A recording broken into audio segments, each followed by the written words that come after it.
Hi, I'm Dr. Shiloh. And I'm Dr. Scott. And this is LA Not So Confidential, the forensic psychology and true crime podcast. Each week, we explore the intersection of psychology, the criminal justice system, and entertainment. Today, our episode is a true crime documentary review of The Devil on Trial.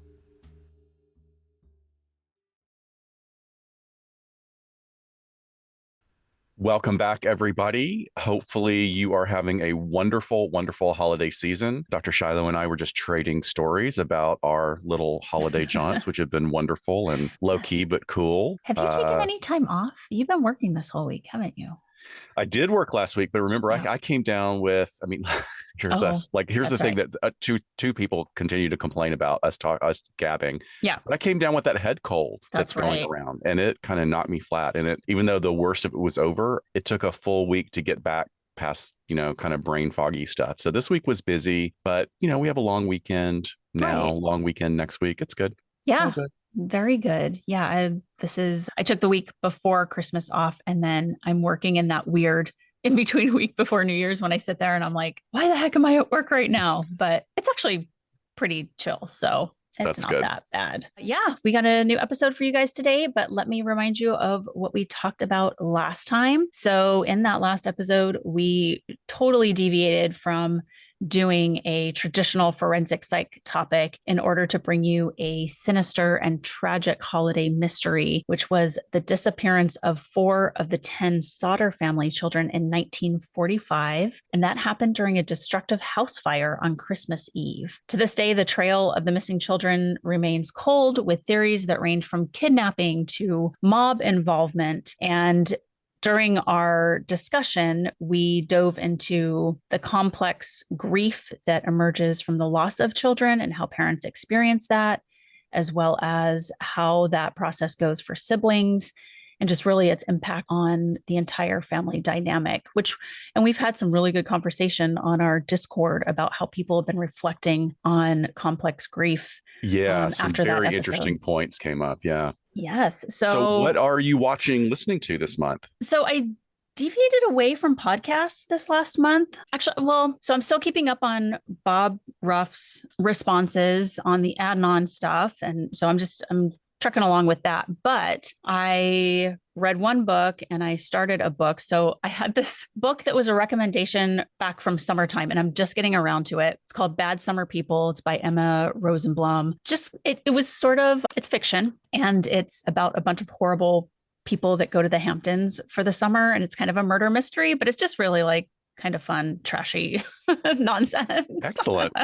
So something I don't normally read. And then I started reading Sapiens, A Brief History of Humankind, which is totally opposite. How cool. Yeah, from Yuval Noah Harari. And my husband read it. And so I picked that up and I've been reading that. But last night I watched Leave the World Behind.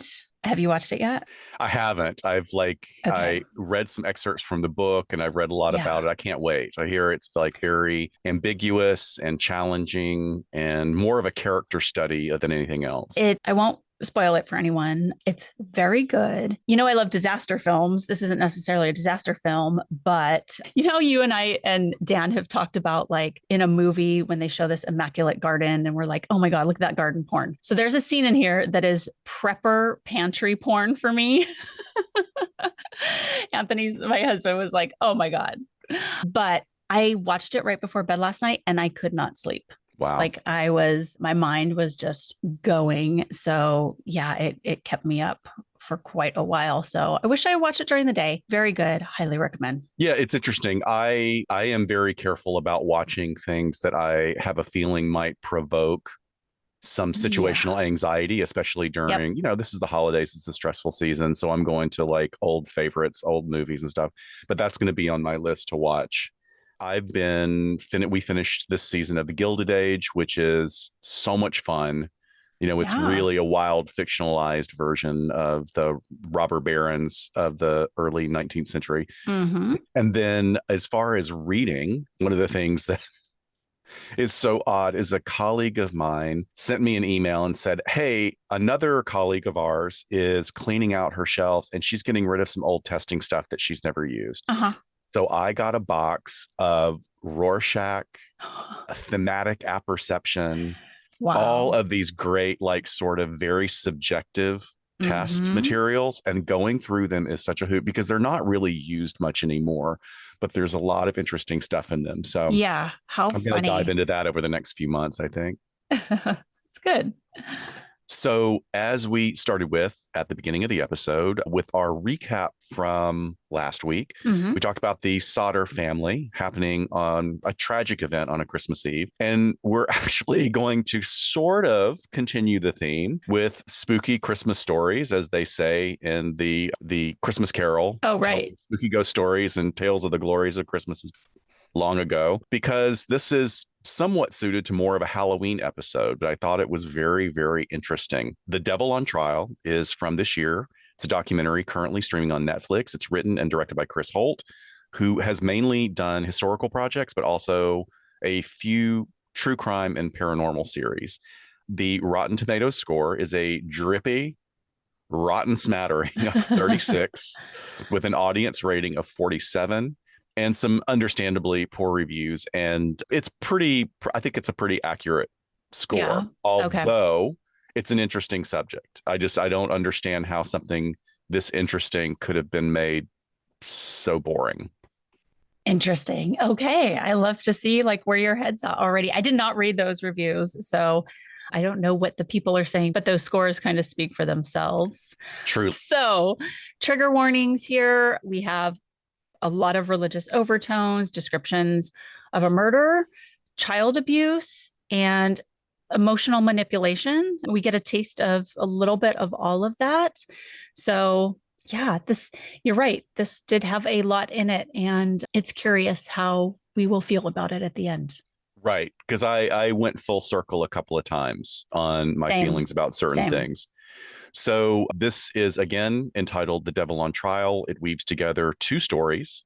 Initially, the attempts of a struggling family to address their youngest son's increasingly erratic behaviors and his ongoing and chronic severe nightmares. After the infamous Ed and Lorraine Warren enter the picture, the narrative begins to follow the plot line of the movie The Exorcist. I don't know why that's not even mentioned in the documentary, but it clearly does. And eventually it leads to a murder. The subsequent trial becomes the first and only time that a defense of demonic possession was officially used in a murder trial within the United States.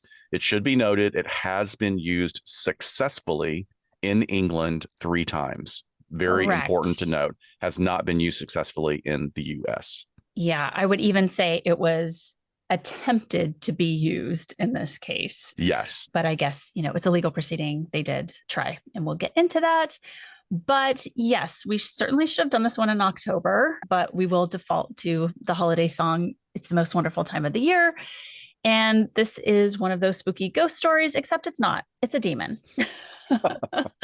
And this totally brought me back. Again, you mentioned The Exorcist, but us discussing exorcisms from every angle you possibly could many, many moons ago. I think Yeah. episode 11 in our first crossover that we did with Holly Weird Paranormal when we talked about The Exorcist, the film.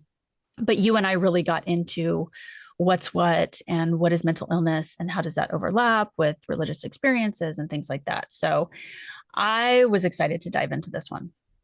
So the trial, which took place in 1981 in Brookfield, Connecticut, quickly became known as the Devil Made Me Do It case, and it drew high levels of national attention. But as we said earlier, this story actually starts a year before the murder takes place. Yeah. So the documentary begins with basically an introduction to the Glatzel family in 1980. We have the mom, Judy, her husband, and then they have 3 sons and a daughter. So the daughter's Debbie, and the sons are Carl, Alan, and David. And they're leading a seemingly normal life until David, who's 11 at the time, begins exhibiting really strange behavior, including shouting curse words and vile epithets and engaging in really erratic actions. And interesting to me, right off the bat, is we have David as an adult sitting down for an Yeah. interview for this. And I think that really drew me in at the beginning. So I was like, okay, cool. We're going to hear his side of the story. Throughout the documentary, the narrative and interviews are illustrated with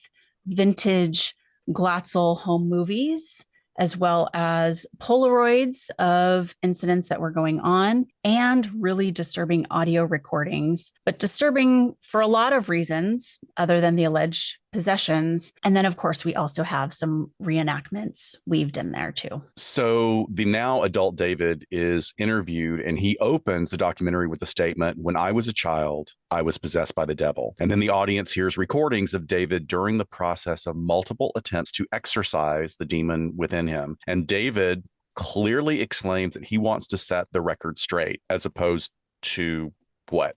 I don't know. I mean, it's kind of confusing. You're like, right.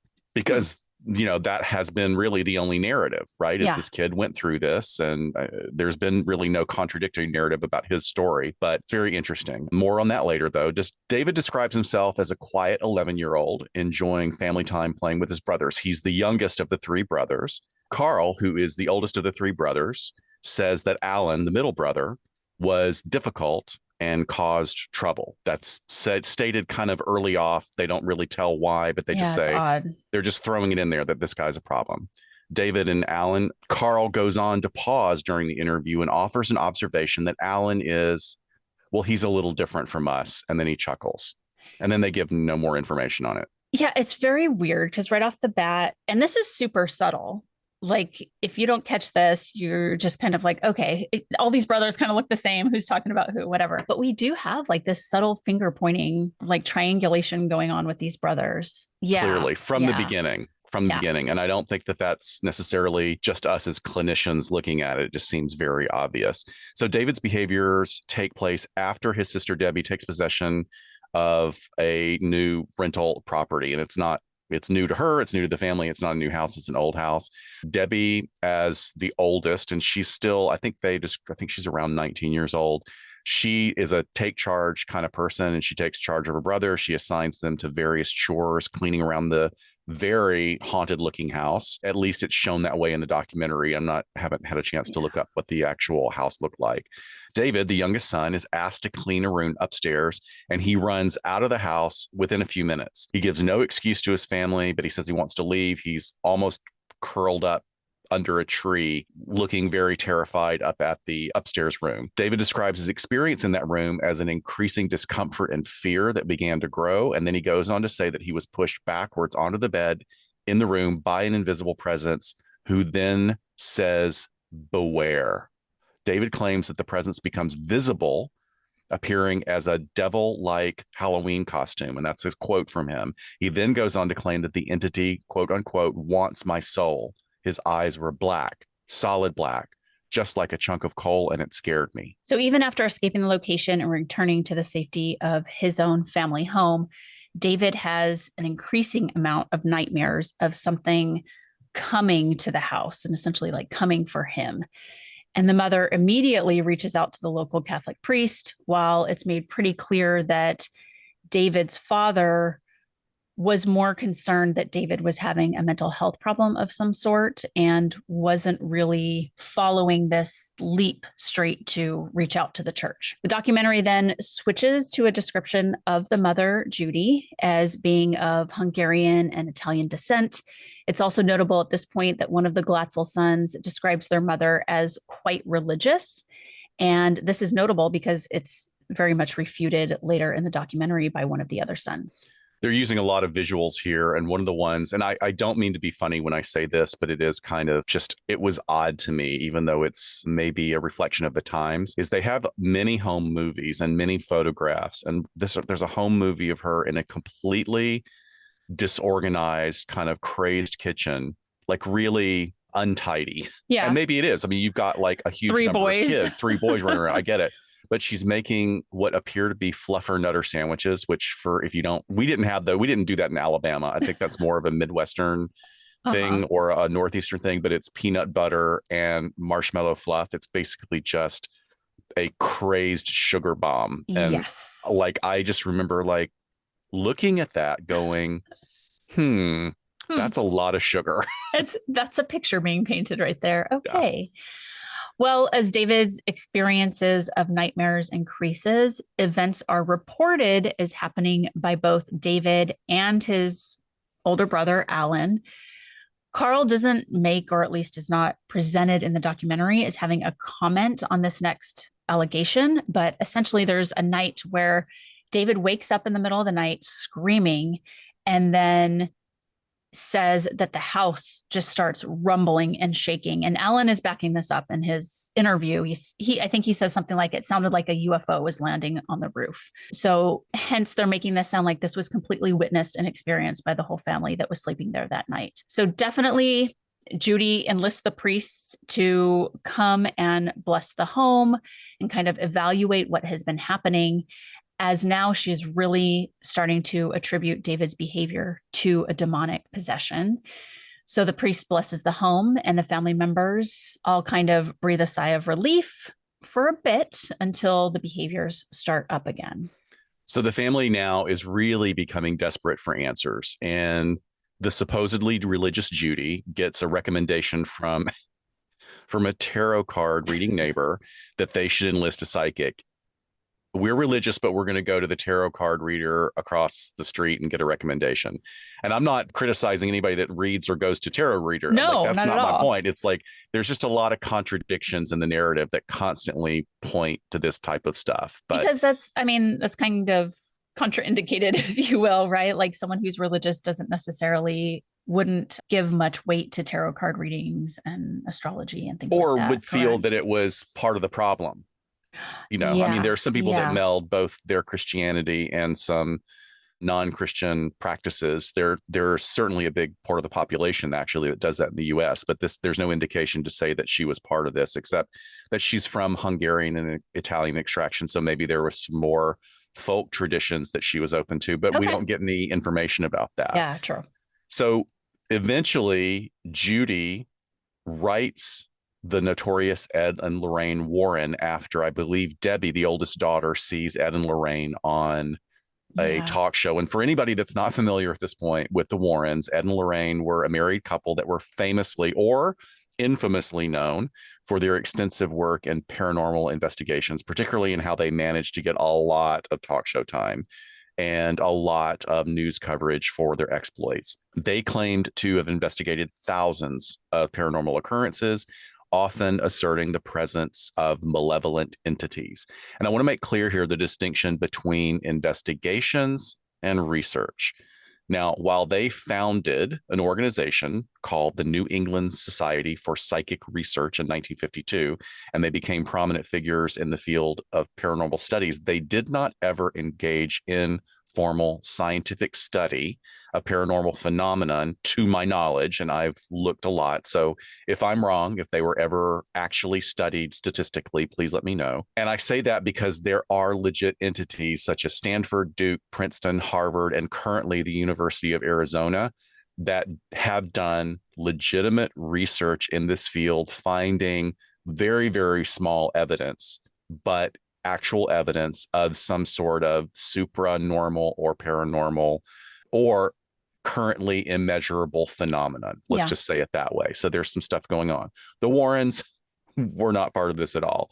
And their approach, which inevitably included religious elements, further fueled a lot of skepticism in the community and in the media world and within the paranormal research community, which is a big deal. Like you're sort of setting yourself apart from the legit researchers who are like pulling their hair out going, why is this couple muddying up the waters and making us less legitimate? I'd also say that probably Ed and Lorraine Warren are responsible for this plethora of shows that are now flooding reality television, like Ghost Hunters, where 10 years later, there's nothing but a bunch of chunky guys running out of a building. Nothing new. And here's what, me, I'm the Mulder of the two of us, right? I want to believe that this really pisses me off when people don't do research appropriately. The Warrens made a lot of contradictory claims about entities and differentiation between various levels or types of spirits and hauntings. And it seems that they generally laid the blame on demons. Yes, demons, these, big religious entities, but they're not basing any of their classification on known standards that would have come from like the Middle Ages or the Catholic Church. They're not even basing it on what the religious standards have been. They're just sort of making their stuff up as they go. So they were sort of the first ones, it sounds like, to really kind of merge that work into having a high media presence. So Yeah. it was kind of a free for all. They could make up their own categories and typologies and stages of processes like we see later on as they wanted to, because they were sort of seeing themselves as trailblazers in this very high profile way, it sounds like. I know. Right. So I didn't know anything about the Warrens until probably like 2007 when I started watching one of these shows called Paranormal State, which was really good. It was these kids out of Penn State Yeah. that started doing paranormal investigations around the country. And I loved them. You know, they were really a cool, eclectic group of kids that got into this, but they would have Lorraine come in and like read a home every once in a while. I think they had Chip Coffee on there a lot too. But, you know, I'm like, oh my gosh, she's so sweet and cute and like buttoned up and just like love her little presentation. And she was very charming. So, Yeah, she's very charming. She's very prim. But, you know, if yeah. you look at, so now I'm going to have all the Ed and Lorraine fans come after me. But if you see a lot of her interviews, if you see a lot of, she's just sort of on repeat. It's the Yeah. same. It's Yeah. the sort of the same thing over and over again. No, for Yeah. sure. And Ed claims that he was a demonologist, Lorraine, more of a psychic medium.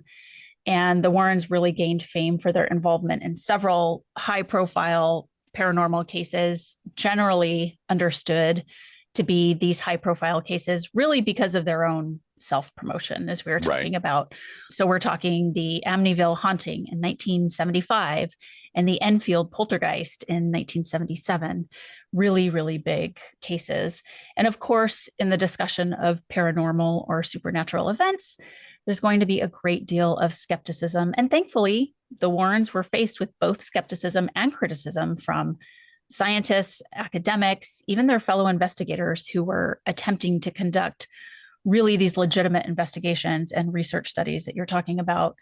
At the height of their popularity and renown, critics argued that their methods really lacked the scientific rigor and structure, with some really saying, you know, they're sensationalizing everything. They're just about their self promotion. And that's that. Yeah, I'm tend to join that latter chorus, I believe.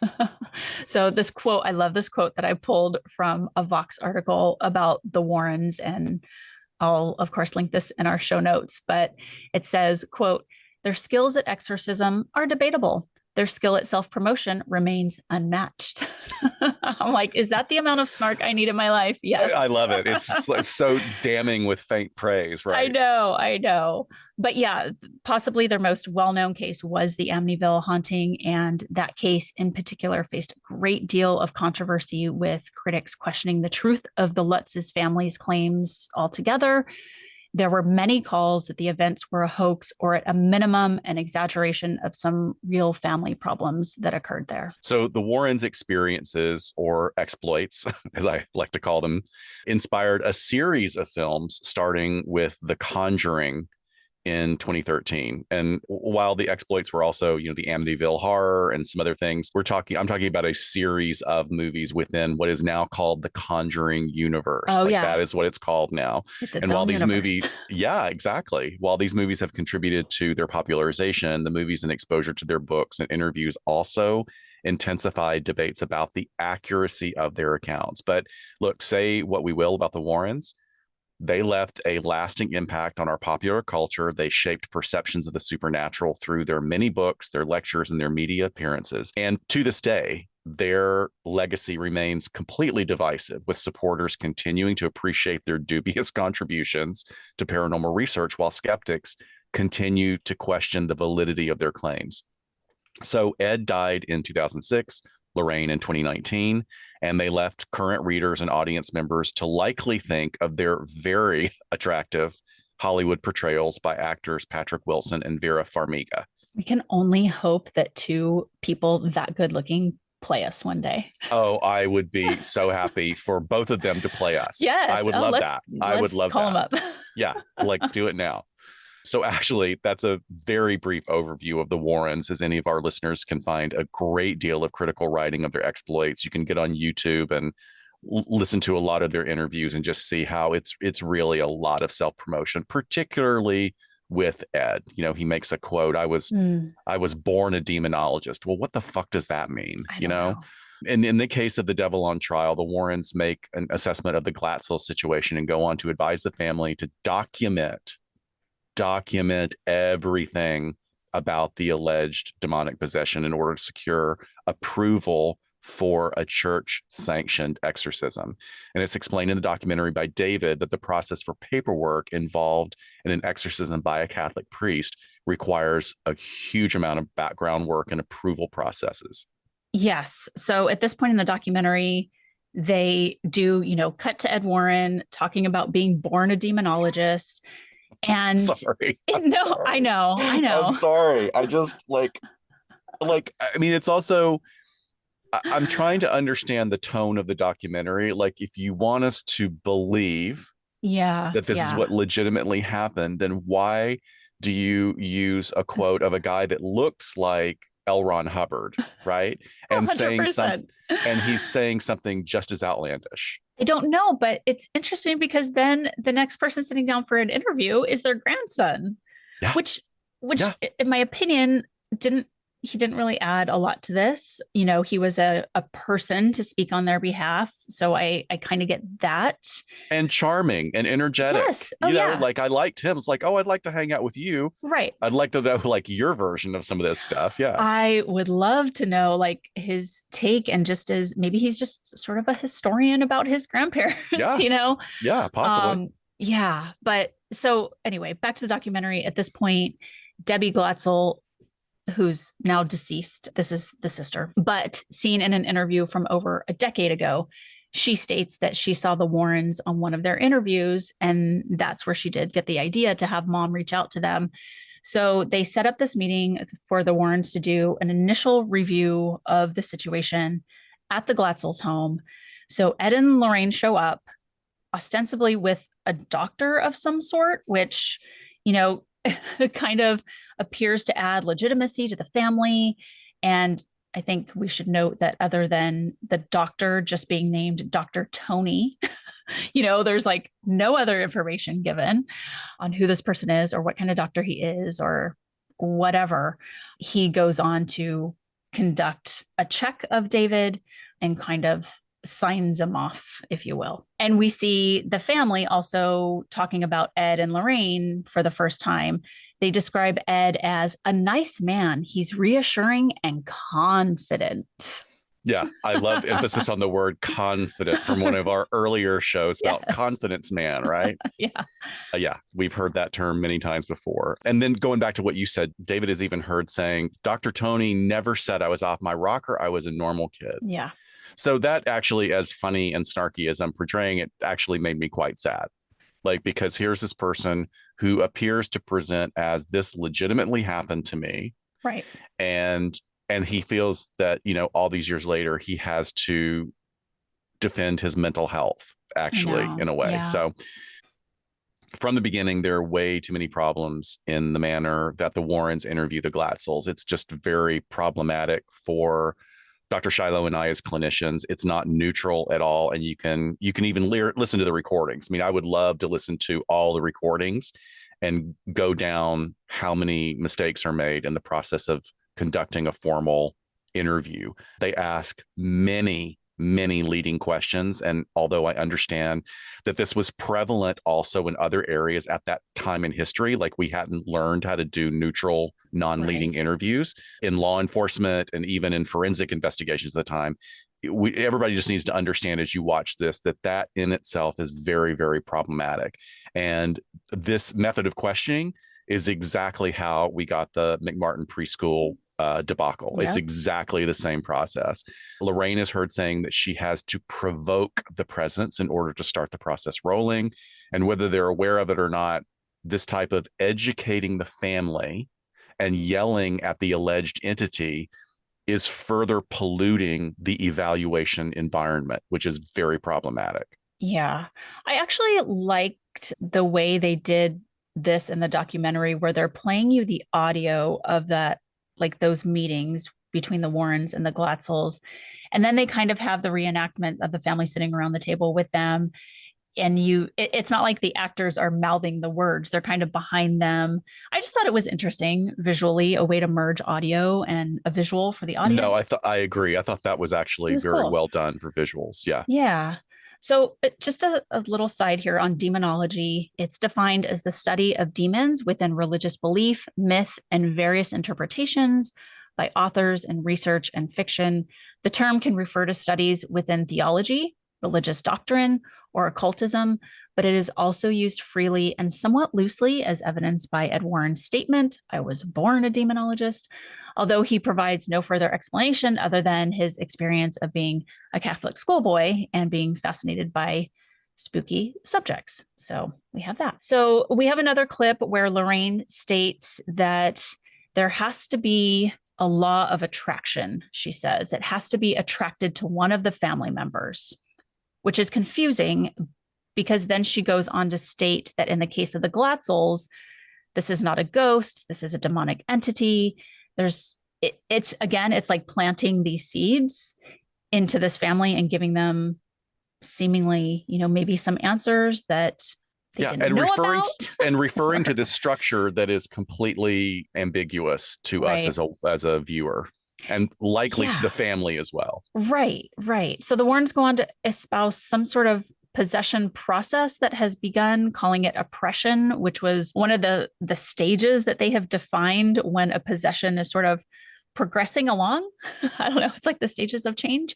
No, I mean, I get it. Like you can slow something down in a process that seems very confusing and overwhelming and put stages to it. That's appropriate. We do that all the time.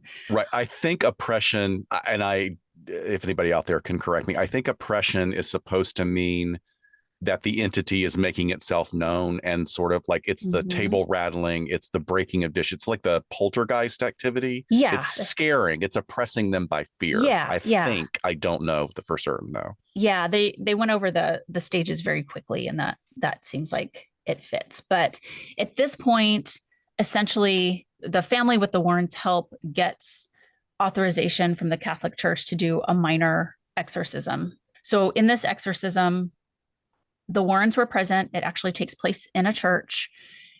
David and Ellen are talking about, walking in there and it turning ice cold.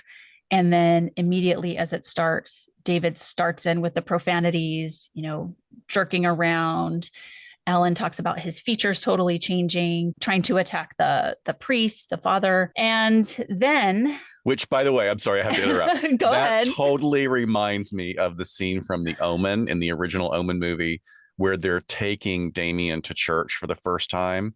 And as soon as the car gets within eyesight of the church, he starts getting like agitated. Yeah. And then he's screaming and kicking and yeah. And when did the original Omen come out? It was early 80s, definitely. I'll have to look. Yeah. Okay. Because The Exorcist, I did go back and look, and The Exorcist was 73, right? And this is all happening in 1980. 1976 was the first one. Oh, okay. So both of these were out by the time. Got it. Little inspiration there. Little inspiration. So the minor exorcism happens.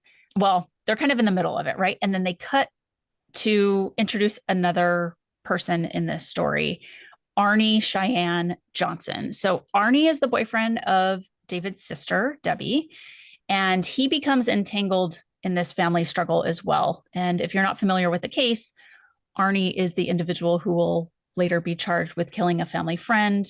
We'll get into that. But essentially, he's in it with this family, right? Like he's with Debbie. He's very much a part of the family. He's there when the family starts documenting all of this through Polaroid, through audio. Whenever David's having an episode, he's there to help the family out. So at this point in the documentary, we get multiple cuts between family members, television interviews with the Warrens, and the interview with Arnie now as an older adult. And like you were saying, he was a fixture in the Warrens' home, and he's seen in almost all of the Polaroid shots to be restraining David during these possession and exorcism events.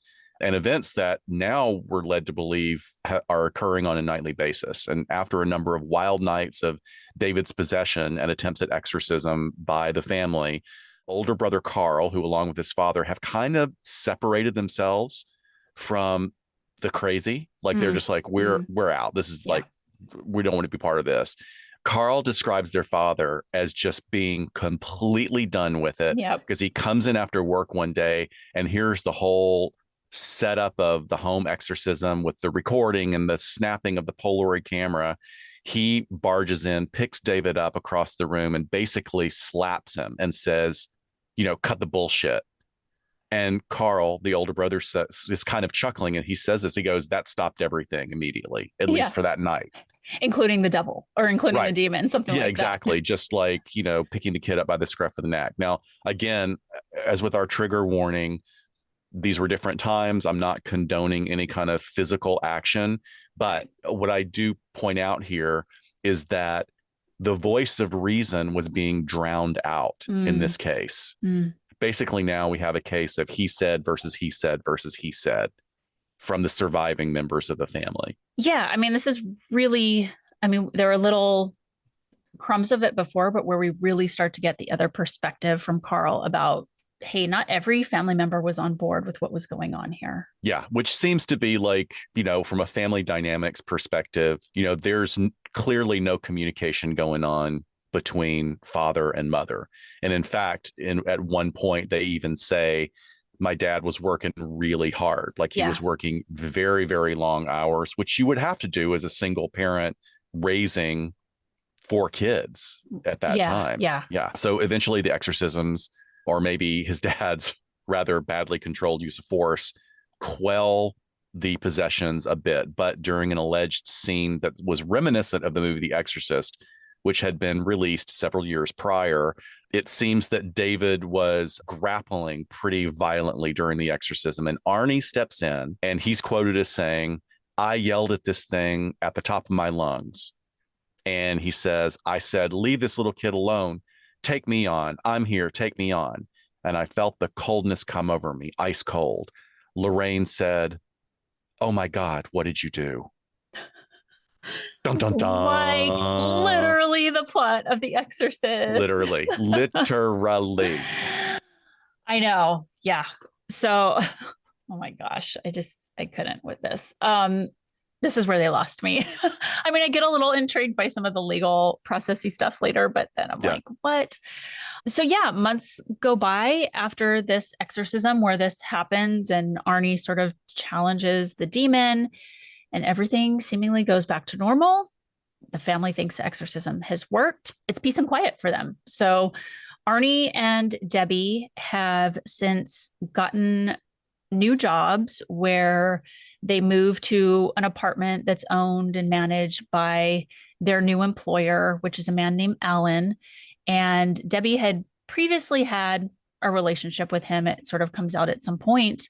But regardless of all of this, she and Arnie are working for him, staying in the apartment attached to the property. It's basically like a big dog kennel that they're working at, and this apartment is on the property as well. So one night, there's a drunken encounter at their apartment between Debbie, Alan, and Arnie. And the encounter ends in Arnie stabbing Alan to death and then kind of wandering the neighborhood in a daze, later saying that he doesn't remember anything that happened. So this is something I was not able to tell from this. It's just a note I wanted to jump in and say is I can't really tell the ages of anybody. We know that Arnie was 19 at the time that he stabbed Alan. Right.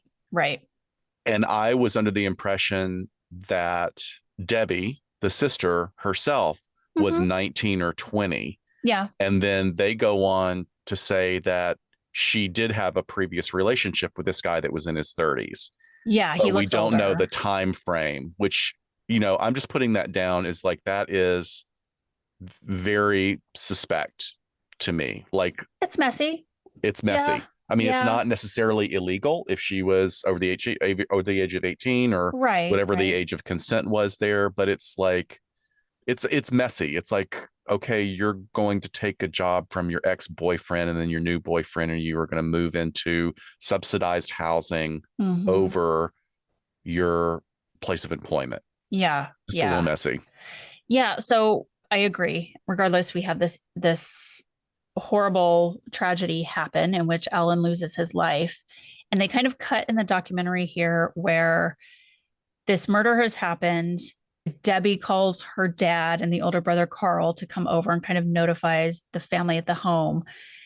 David at some point like picks up the phone, I think initially, right? So David was the one that was possessed prior. And then David reports that he starts having visions immediately after that he knew Arnie was now possessed by the demon and that he was heading to their family home. You know, we know him as sort of walking the neighborhood dazed, but David's like, I knew he was possessed. Whatever it was coming after us. And he kind of gets his brother Carl and everyone to it, as they depict it, like kind of moving furniture in front of doors and things like that to keep this demon from coming after them. So Arnie and his attorney, who's also interviewed, they claim that during the defense preparation in the trial that Arnie had committed the murder under the influence of demonic forces.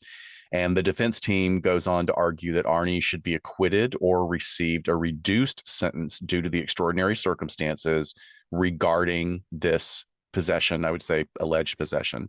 The trial gained, like we said earlier, widespread attention, making national headlines in 1981. It was on the news everywhere that the media dubbing it the case of the devil made me do it. Yeah. So if you remember at the top of the episode, Dr. Scott said that there, and the attorney references this in the documentary, where there had been 3 cases in England where the perpetrator did get acquitted due to proving demonic possession. And I think he said those were 2 arson cases and a rape case. Yes. Right? Yes. They were not murder. No.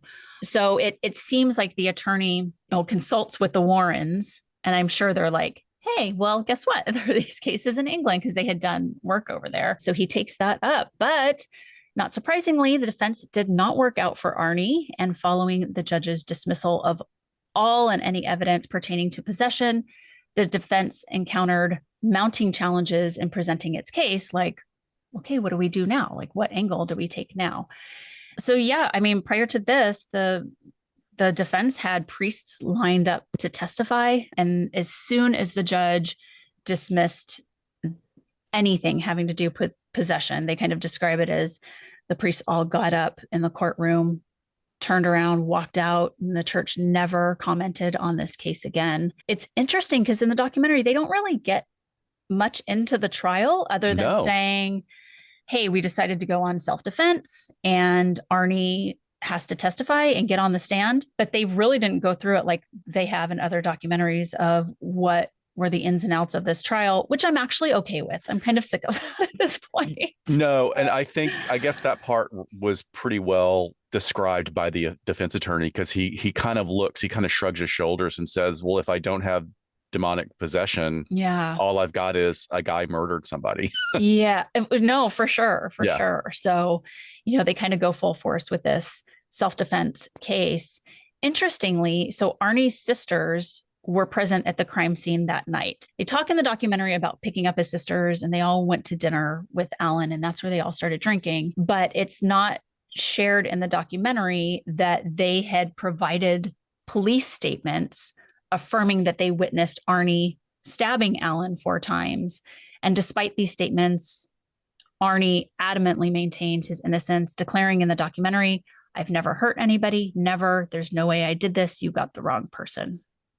So the detective who processed Arnie is also interviewed in the documentary and noted his apparent inability to recall details about the incident. And Arnie was absolutely saying that the entire time. He remembered nothing about it. But he shares in the documentary that he eventually changed his approach and pleaded self-defense, opting for a manslaughter charge instead of first-degree murder. And the jury ultimately sided with him on that, convicting him of manslaughter in the first degree and handing down a sentence of 10 to 20 years in a maximum security prison. Yes. So Arnie's attorney, Martin Minella, expressed his belief in the defense the whole time, stating, I believed in the story. I believed in the defense.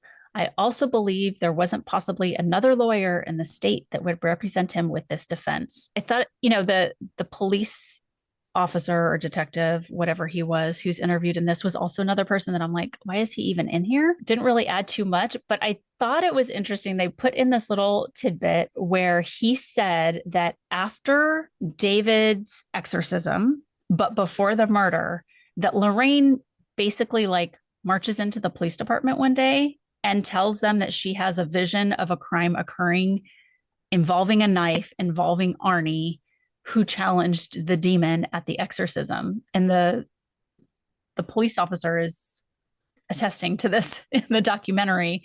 And that was intriguing. But then afterwards, I was like, what do we do with that? I don't know. Well, I mean, it's also, it's possible maybe she had some real talent. I don't know. No, true. I mean, it's notable, but again, it's also been decades. Yeah. And even like, is he getting the timing right? Right. Did she go in after it happened? I don't know. I'm just saying that there's a lot of possibilities there, even with a cop that's attesting. So now I think now we actually get to the most interesting part of the story, where real psych issues start to emerge as a possibility for what is happening here. A number of psych issues, really. So here we are in this documentary. David is free of his possession. He's an older man. Arnie has served his time. He's out. He's a well-spoken, well-groomed older man. Debbie, the older sister, is now deceased several years from her fight with cancer. Both parents are deceased. The documentary shifts focus to give attention to what seems to be the sole voice of reason, the eldest brother, Carl. So Carl and David explain, and this is where they come together, and they don't come together physically, but they're on the same agreement narrative, right? They explain that the Warrens promised them that they would be rich from their experiences with the book deals and interviews, going so far as to say that Lorraine told him, "You're going to be a rich little boy." But other than $3,500 that was given to the Glatzels, the family saw no other compensation directly from that interaction.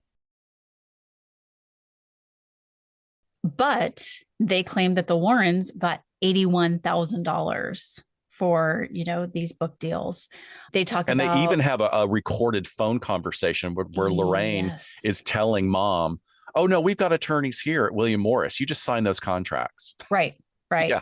The mom's like, should I have an attorney or, oh, no, we got this. But yeah, so after all of this happens, they talk about their mom starts making the rounds on the talk show circuit with the Warrens, really to kind of help push this forward and, hopefully lead to these book deals. But yeah, even David is like, they completely lied. They profited off of my family. They profited off of my trauma and what I went through. And then Carl just very stoically says, yep, they were very good con people.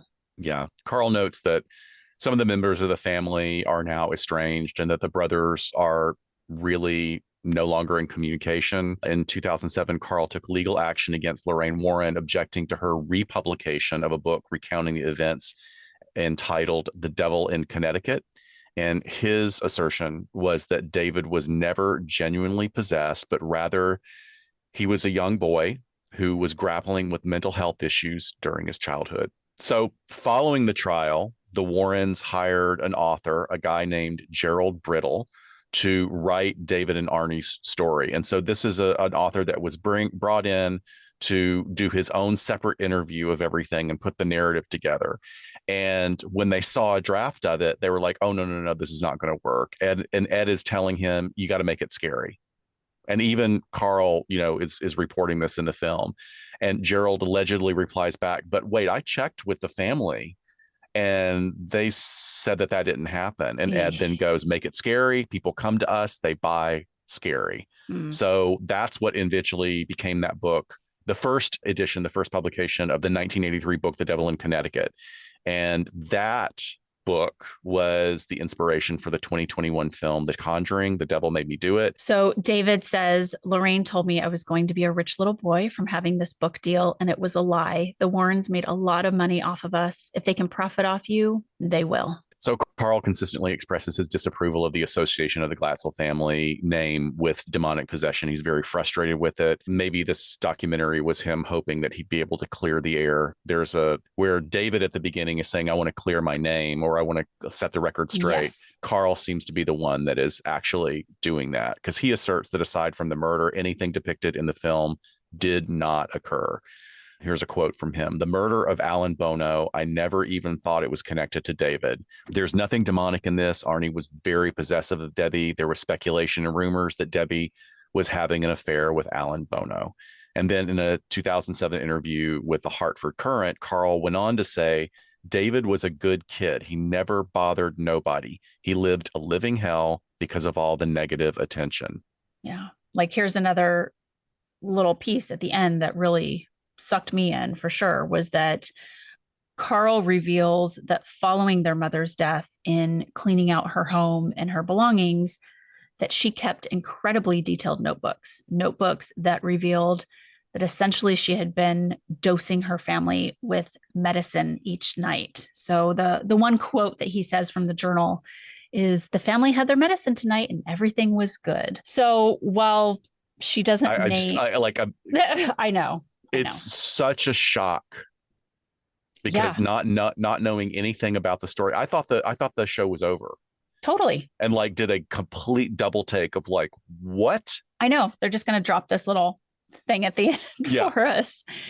So she does not name the medicine used in her notes or anything, but Carl remembers and discovers several bottles of Sominex, which was an over-the-counter sleep medication that was really the go-to at the time.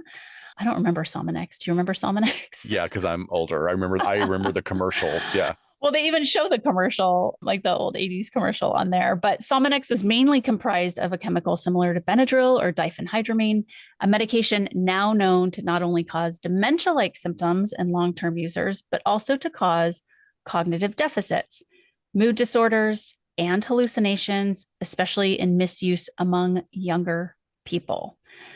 So Carl believes that essentially, as this busy mom of 3 rambunctious boys, that she used it to control the family. You know, everyone would be nice and calm and sleepy at night, and then she could have her alone mom time. And then they cut, of course, to David to get his take on it. And David's like, I don't believe that she drugged the family. You know, this was a real thing that happened. So, yeah, we have a lot to process right there, because immediately for our listeners, I mean, Munchausen is going to come up. You know, I mean, Munchausen is generally, or Munchausen by proxy, is promoting sickness in a person. Or was she promoting sickness by focusing on him as the identified patient and making him possessed? Right. Possibly. Or was this basically just a desperate attempt to calm her family down because she couldn't take all the rambunctiousness?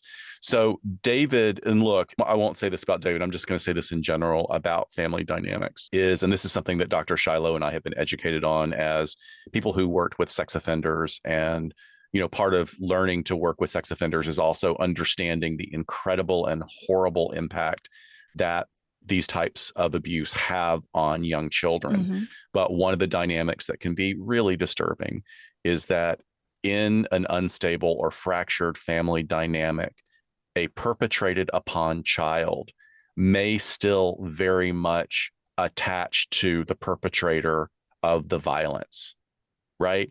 Because it's the only stable, sure voice. So I'm not saying that this is the dynamic going on, but I am going to say I have seen exactly this thing with a son who was perpetrated upon by a parent, and the other parent was a non-entity, was not enough of a force to balance. So they attached very unhealthfully to the perpetrating parent. And you're not talking about sexual perpetration necessarily. No. It could be any type. It can be anything. Emotional manipulation. Yeah, it can be physical abuse, but I'm not talking about sexual abuse in this. There's nothing to indicate that at all. No. Now we got to get to some of the stuff that's just so glaringly ridiculous about a potential possession. Right. Because one of the things, look, there is published, and you can go online, you can read these things about what the Catholic Church requires for it to be a legitimate possession, not a minor, but a major one. And that is having knowledge that the possessed individual cannot possibly have had. Right. Speaking in the voice of another, speaking languages that they don't know. Well, none of that's happening. Right. Well, All the we're hearing, language. yeah, all we're getting is like banging and throwing of things.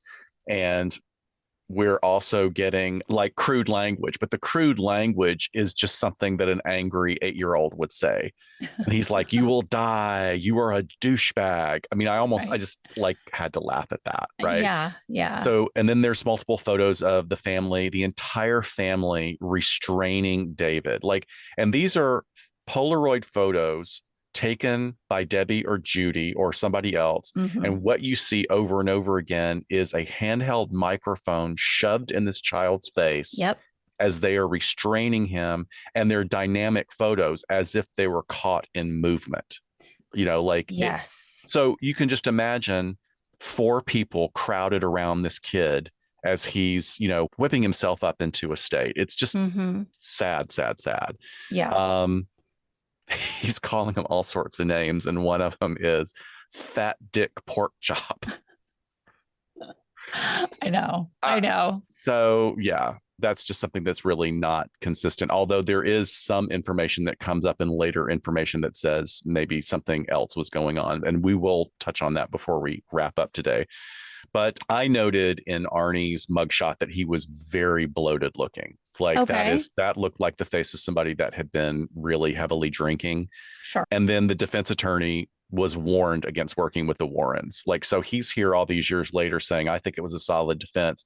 And he had colleagues going, they're charlatans. Mm.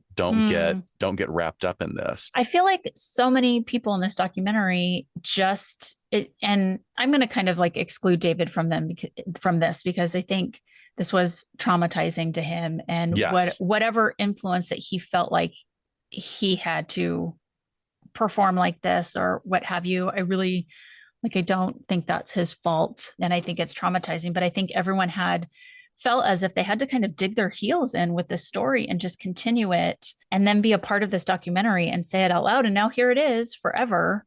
We're And already this far in. We have to yeah. continue with it. Yeah. And I wonder, like I do with all of these documentaries, I wonder what sort of the personal motivation is there, because they all have to have it to participate in it. I mean, again, I think of that every single time someone is in a documentary that plays a vital role in the story of like, why are they putting their face and their voice and their story to this? And you have people that maybe are just going off of memories of trauma from a long time ago. Well, I am obsessed with the McMartin preschool. I have been obsessed with that since grad school when I really did a deep dive. And because I remember being out of college and living on my own for the first time when all of that was going down and there were interviews on Oprah. But, coming forward 30 years, Kyle Zerpolo, the first kid that made allegations, came forward and he said, I lied. And he's like got an absolute perfect timeline for how everything went down, how he got shut down. And, and he's saying he's sorry, but this thing just got completely out of hand because everybody had dug their heels in. And the most horrifically tragic thing about situations like this, like you're saying for David, is that there are, 10 or more now adults who were children at the McMartin preschool, and they are convinced that they were abused. Yeah. There's no evidence, but they have had memories implanted. They really believe it. So if they believe they were traumatized, then they are traumatized. Absolutely. Right? Yeah. Which is exactly what you're talking about, is that there is harm done here. And that is really tragic. Yeah, it's interesting how they talk about that. I think Carl says later, like, whoa, whoa, whoa, whoa. Mom wasn't really that religious, but she liked to sort of act like that or have that perception about her. And it wasn't until the Warrens entered the picture that really, like, they completely ran the show. And then the entire family was highly, highly susceptible about, what a possession would look like within David. And again, like just planting those seeds, feeding a narrative, and just the escalation of it all. He's just kind of sitting back and going like, okay, maybe Suddenly we call these TV people, but Geez, it's got out of Yeah, and then control. he's saying like overnight we're all wearing rosaries and we've got scapulars and all of Yeah. this, Catholic iconography all over the house type of thing. So if you guys really want, just going, I promise this will be the last thing, but want some more dirt on the Warrens, including the accusation from a woman now in her 70s that Ed Warren groomed her while she was 15. And she lived with the Warrens as his lover for decades with Lorraine's consent. I'm going to link a really good article from the Hollywood Reporter in the show notes that goes into just what they were really like and not like Patrick Wilson and Vera Farmiga Yeah. versions of the couple that we see on screen. But I think it is notable again to come back to just how much money they made off of the books and the movies and essentially real people's stories. Again, this has been an interesting conversation with my daughter's paranormal podcast because she's been talking about ethics and paranormal research with a lot of folks that she's interviewing. And times are certainly changing like they are in true crime, which is great in looking at the ethical way to really treat real people's stories. And I think even here in the paranormal realm, it gets more dicey because, a book, if you're writing a book to tell what happened, it should be truthful. If a movie is then based on that book, okay, right? Creative liberty, you got to get people to go see that movie and people should know like this is not exactly what happened. I'm fine with that. But yeah, there's a lot of money that has been made off of the stories that the Warrens interjected themselves in. Yeah. So in an interview with Netflix, the director, Chris Holt, says there are people who tell lies, but I sat down with David and Arnie and Alan and Carl for hours on end, and their stories never changed. I think that they were telling me the truth, but it's their interpretations of the truth rather than it being a hardened fact. But they believed, and I believed what they were saying is truthful. That's an interesting quote. I think it would have been more accurate maybe to say, I believed that they believed Yeah. what they were saying was Right. truthful. So, like you were saying, there's a lot of stuff out there about the Warrens. There's also a listicle that I'm going to post a link to that talks about the things that weren't covered in the documentary. Allegedly, Okay, yeah. there were some things like poltergeist activity where things were flying around, and there was supposedly a levitation. You would think if there was a levitation, it would have been talked about in the documentary. Yeah. I find that a little bit hard to believe. It is very interesting that there are so many things that just seem lifted from the Exorcist movie narrative. What's your rating, Dr. Shiloh? So my pros, I liked that it was short. Appreciate it was only 90 minutes. It didn't have that long drawn out trial portion. It did have a little bit of everything, right? Paranormal, crime, mental health issues, legal issues, as well as some twists. Like I'm very glad Carl's voice was included, the alleged drugging by the mom, etc. However, yes, the cons, I feel like it was boring. It was choppy. There were people that I didn't really think needed to be in there. The twists could have been more impactful. I mean, they were okay. It was a lot to shove in, but again, I'm grateful that it was only 90 minutes because it just didn't really catch me. So I'm going to give it 2.5 brains. What about you? I like your perspective. I'm actually going to go a little bit lower. I'm going to give it 2 brains for me. And again, pros, I like the length of it, 90 minutes. I thought that there were some it's a fascinating story told in a really kind of boring way. I think that they completely buried the lead by not exploring the potential mental health issues here. Yeah. Like all of it just looks very much like a family that was struggling with a lot of stuff going on. And that's a family now that's had a lot of tragedy. They've had deaths of a sister, families estranged. I do think that Carl is a reliable historian. He seems like a reliable historian to me. The middle brother, my impression of him is that they sort of phase him out after a while after he said some things. And I can see why. He seems dramatic. Yeah. There's something about him that comes across as like a little bit heightened, a little bit dramatic, that is a very different tone from his brothers. So yeah, I think too, I don't really It's not a great watch. It's an interesting story that I think could have been told a lot better with a lot more. It could have been told a lot more humanely. Mm-hmm. Mm-hmm. Yeah. Yeah. Like maybe create an atmosphere where all of these people that are being interviewed have enough support to get to a place where they can question their own experience. I think that would have been more interesting. Yeah. Well, I actually had watched The Conjuring, The Devil Made Me Do It. So when you said to do this case, I was like, oh, I've seen that. And it was good. Yeah. I like those movies.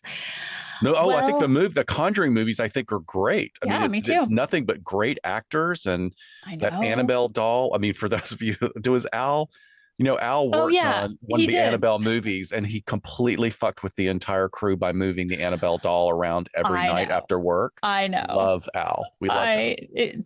Circling back to The Exorcist, and when we talked to Al about that. So let's wrap up our year, Dr. Shiloh. I know, we did it. Another year of true crime documentaries. From Natalia Grace to the Menendez brothers, we covered the original true crime doc, The Thin Blue Line. And my granddaddy of all of it. Please watch it if you haven't had a chance. And my all-time fave, The Long Shot. You got to pick your favorite for 2024. And we got to figure out what that is. Ooh, even if it's like a long one, maybe we'll do a two-parter or something. Well, I'm going to agree with you. The Long Shot is my favorite because it was so well produced. It was still, and even knowing the outcome, I was on the edge of my seat because we were so invested in all the characters, and it had this like great ending. I know. That like somebody was spared going to prison, what a relief. What a relief. Yes. And you guys are still enjoying these. So let us know what you want to watch or what you want us to watch in the new year, and we will certainly get on it. So with that, we want to wish everyone a wonderful holiday season. And we're going to see you in 2024 on LA Not So Confidential. Bye, folks. Bye. Happy New Year.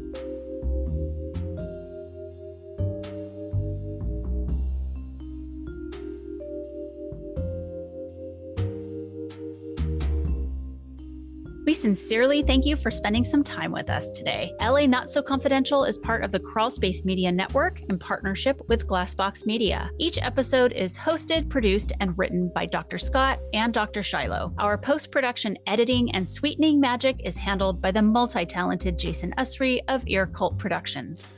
The LA Not So Confidential theme, entitled Cool Vibes Film Noir, is composed and performed by the talented Kevin MacLeod. He graciously allows us to use his music via a Creative Commons Attribution license, and you can check out all of Kevin's amazing work on YouTube. All of the resources for each episode can be found on our website at la-not-so-confidential.com. You can find us on Instagram at LA Not So Podcast, on Twitter at LA Not So Pod, and on Facebook at LA Not So Confidential. Media inquiries and bookings are scheduled at alienistentertainment@gmail.com. Please join us each month on Saturdays at 4 p.m. Pacific Standard Time for a live streaming and very interactive broadcast on YouTube entitled Behind the Couch. Stay tuned to all of our social media for our live streaming scheduling announcements. Subscribe to LA Not So Confidential so you never miss a new episode. And lastly, we'd be honored if you joined our Patreon at patreon.com/LA Not So Podcast. With a subscription, you get an ad-free listening experience, and you'll be the first notified about upcoming live events, social gatherings, and super cool swag coming your way. Thanks for listening, and join in with us next time on LA Not So Confidential. Bye, folks.